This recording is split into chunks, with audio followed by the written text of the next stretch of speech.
Thank you for listening into this webinar. This is just a high-level overview of the expedited projects. This is an overview of expedited projects and should not be considered the end-all be-all training for effectively understanding these items as a PDMG.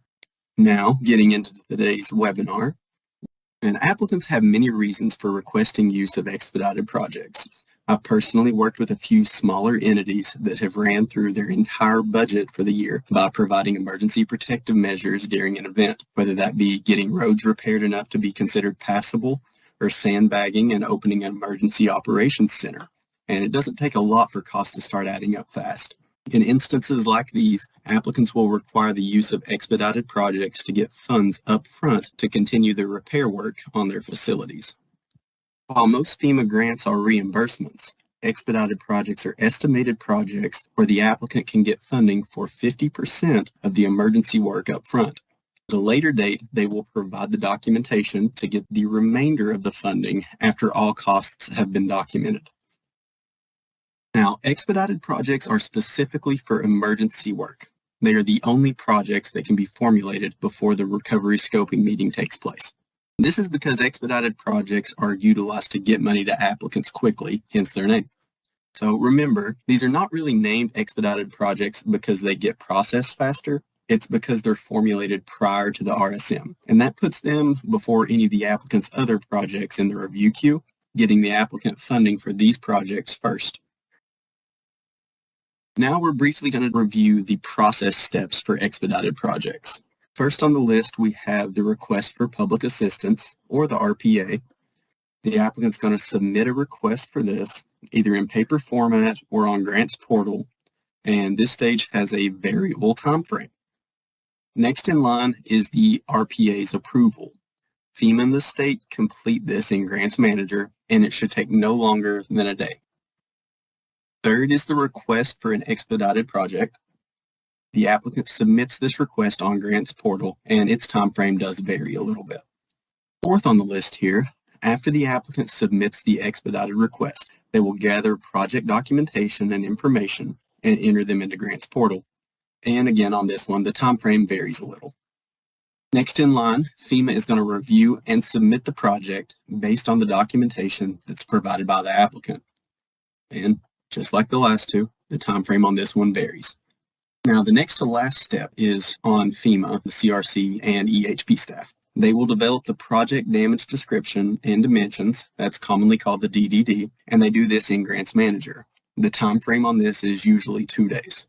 And the last step is when the state and FEMA approve the project in Grants Manager. In this case, normally takes no more than 3 days. So you can see from the provided time frames here how this process was designed to flow very rapidly. An applicant may request approval for expedited funding from the recipient and FEMA if they have an immediate need for funding for debris removal. In general, applicants who have never received FEMA public assistance funding and do not have a significant experience with federal grant requirements should avoid expedited funding or, at a minimum, discuss expedited funding with their recipient emergency management office prior to requesting expedited funding. So now we're going to talk about the documentation that's required for these projects. And all of this should sound pretty familiar because some of it is exactly the same documentation that's required for our normal projects. So we'll start with force account labor, and that's sometimes just written as FA because we love our acronyms. And for this, applicants are going to need to provide their total number of personnel, the average work hours per day, the average work days per week, an average pay rate, whether that's hourly, daily, etc., however you want to break it out, if there was lodging and per diem rates active. And you'll notice that all of these are averages because these projects are formed on an estimate. Now into mutual aid. And for that, your applicants are going to need to provide their mutual aid agreements. If there's more than one, you're going to need each and every individual one, as well as a memorandum of understanding or other written agreements. And you might be asking yourself right now, what's a memorandum of understanding?